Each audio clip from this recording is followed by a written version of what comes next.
అన్న నమస్తే. ఆయన ఎట్లా ఉందన్న రేవంత్ రెడ్డి గారి పాలన ఎట్లా ఉంది? ఇక్కడ మీకు ఎట్లా అనిపిస్తుంది? మెయిన్‌గా హైదరాబాద్‌లో ట్రాఫిక్ సమస్యలు ఎక్కువ ఉంటాయి కదా!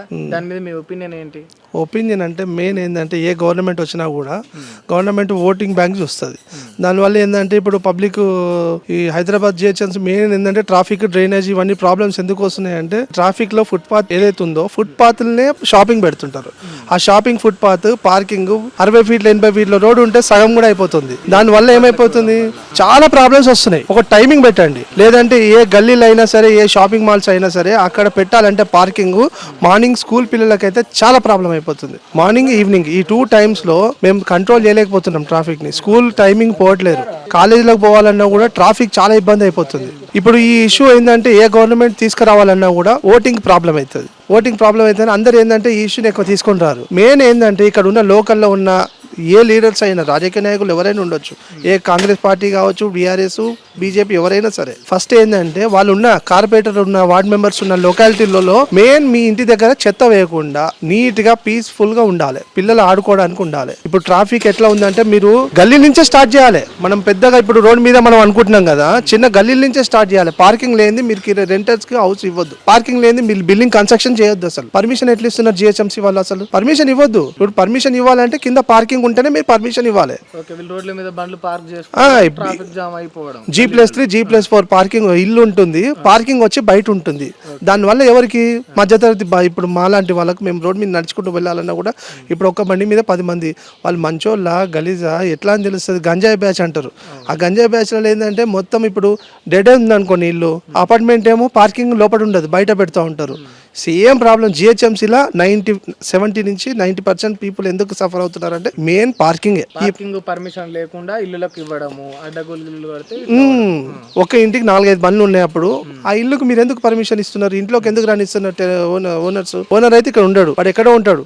ఈ హైదరాబాద్ లో చాలా మంది అదే పైసలు వస్తున్నాయా లేదా అంతే. ఈ పర్మిషన్ ఎందుకు? మామూలుగా ఏ గవర్నమెంట్ అయినా కొద్దిగా దీని మీద స్పందించండి. ఇంకోటి ఏంటంటే రోడ్ మీద పార్కింగ్ ఉందన్నమాట, రోడ్ మీద వీళ్ళు చిన్న వ్యాపారులు ఉన్నారు, వాళ్ళు ఏంటంటే పెట్టుకోవచ్చు, షాప్ తీసుకోండి. ఇంటి ఓనర్ ఎవరైతే ఉన్నారో పక్కకు షాపులు తీసుకొని అట్లా పెట్టుకోండి, మీరు మంచిగా ఉంటుంది. మీకు 1000 రూపాయలు 2000 ఎంతో దానికి షాప్ ఓనర్ రెంట్ కట్టుకుంటుంటాడు. అదే అట్లా కాకుండా మీరు ఏంటంటే రోడ్ మీద పార్కింగ్ ఇష్టం ఉన్నట్టుగా చేసుకుంటా చాలాలు రాసే వాళ్ళకు డిపార్ట్మెంట్ వాళ్ళకు ఇంత ఇవ్వడము, పర్మిషన్ డిపార్ట్మెంట్ వాళ్ళు ఇస్తారు కదా. మళ్ళీ ఇప్పుడు ఎట్లా ఉందంటే డిపార్ట్మెంటే వాళ్ళు పర్మిషన్ ఇస్తారు. ఆ అమౌంట్ ఏదో 2-3 5,000 10,000 మీరు రెంట్ కట్టుకొని మంచిగా నడిపించుకోండి. మీకంటూ ఏమైపోతుంది అంటే ఒక షాప్ పర్మనెంట్ అయిపోతుంది. ఇప్పుడు రోడ్డు మీద ఉన్న షాపులు ఏ పర్మనెంట్ కావు, మీకు ఎన్ని రోజులు ఉన్నా మీకు ప్రాబ్లమే వస్తుంది. అది ఇప్పుడు ఈ గవర్నమెంట్ ఏంటంటే ఏ గవర్నమెంట్ ఉందో దాన్ని తీసుకోలేకపోతుంది. ఎందుకంటే ఓటింగ్ ప్రాబ్లం వస్తుంది. ఎందుకంటే చుట్టుపక్కల ఉన్న వాళ్ళే ఆ ఏరియాలో షాప్స్ పెడతారు. ఇప్పుడు వాళ్ళని ఏమనంటే ఓటింగ్ ప్రాబ్లం వస్తుంది. లోకల్ కార్పొరేటర్ చూసుకోవాలండి, ఇవన్నీ వార్డ్ మెంబర్ చూసుకోవాలి. ఇప్పుడు చూడండి నేను కెమెరా చుట్టూ right side left side apartments ఉన్నాయి, పార్కింగ్ అంతా బయట ఉంటుంది. మీరు కెమెరా తిప్పితే కూడా కనిపిస్తుంటది.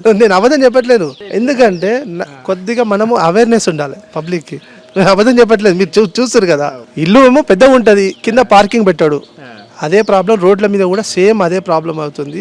ఇంకొకటి ఏంటంటే చిన్న రిక్వెస్ట్ అండి గవర్నమెంట్ కానీ టోటల్ మన ఇండియాకు ఇది పోవాలని నేను ఒక చిన్న విన్నపం ఏంటంటే, మీరు స్కూల్ టైమింగ్స్లలో కాలేజ్ టైమింగ్స్లలో ఆఫీస్ పోయే వాళ్ళు చాలా మంది మార్నింగ్ హడావిడిగా పోతుంటారు. కొద్దిగా దయచేసి మీ ఇంటి ఏరియాలో ఏదైతే రోడ్లు ఉంటాయో ఆ రోడ్ల మీద టిఫిన్ సెంటర్లు అయినా సరే, వేరే దగ్గర షాపింగ్ మాల్స్ అయినా సరే, మార్నింగ్ మీరు షాపింగ్ చేయొద్దు అనట్లేదు, చేయండి. కానీ పిల్లలు స్కూల్కి వెళ్తారండి, కాలేజీలోకి పోతుంటారు, ఆఫీస్ పోయే వాళ్ళు ఆడ ఉన్న దాంట్లో ఎంత హెవీ ట్రాఫిక్ అయిపోతుందంటే ఒక బస్సు పోదు కానీ బస్సు వేస్తారు. గవర్నమెంట్ ఏంటంటే పబ్లిక్ గురించి బస్సు వేస్తారు. చాలా ప్రాబ్లం వస్తుంది. మీరు ఒక ఏరియా తీసుకోండి, ఏదైనా ఏరియా తీసుకొని మీరు ఆ రోడ్లో వెళ్ళండి, చాలా అంత మొత్తం 60 ఫీట్ ఉన్న రోడ్డు 30 ఫీట్ కూడా ఉండట్లేదు, మొత్తం రోడ్ల మీద పార్కింగ్ చేస్తున్నారు. అది ఒక్కసారి గవర్నమెంట్ కొద్దిగా దృష్టికి తీసుకెళ్ళండి. మనకేందంటే మనం గల్లీ నుంచి చేంజ్ అయితే మన తెలంగాణని దేశం చూడాలి. ఇప్పటికే తెలంగాణ అంటే ఒక రేంజ్ లో ఉంది మనది, చూడాలి. అదే విధంగా గవర్నమెంట్కి రిక్వెస్ట్ ఏంటంటే పార్కింగే చాలా ప్రాబ్లం. ఇప్పుడు ఆటోలు అది చేస్తున్నారు కదా, అది ప్రాబ్లం కాదండి. దాని మెయిన్ ప్రాబ్లం పార్కింగ్ ప్రాబ్లం. వాళ్ళకు కూడా ఒక పార్కింగ్ ఇస్తే వాళ్ళు రోడ్ల మీకు ఎందుకు వస్తారు? ఒక స్టాల్ ఇస్తే స్టాల్లోకి వెళ్ళిపోతారు. ఇది చాలా పెద్ద ప్రాబ్లం హైదరాబాద్లో జిహెచ్ఎంసీలో ఏదైతే ఉందో. ఇది నేను చెప్పేది మీరు గవర్నమెంట్ దృష్టికి తీసుకెళ్ళండి, అది చాలా మంచిగా ఉంటుంది. కావాలంటే నేను ఇస్తాను, ఎక్కడెక్కడ ఏరియాలో నేను ఉండే సీతాఫల్ మండిలో ఉంటాను. మీకు కావాలంటే ఏరియాలో వాళ్ళ వార్డ్ మెంబర్స్ ఎవరైతే ఉన్నారో వాళ్ళే కొద్దిగా ఇది చూసి కొద్దిగా నీట్గా క్లీన్ ఉండేటట్టు చూసుకోండి. చెత్త ఉంటే మనకు దోమలు బాగా అయిపోయినాయి ఇప్పుడు 10 days నుంచి. దయచేసి ఇది చూసుకోండి please. Thank you very much.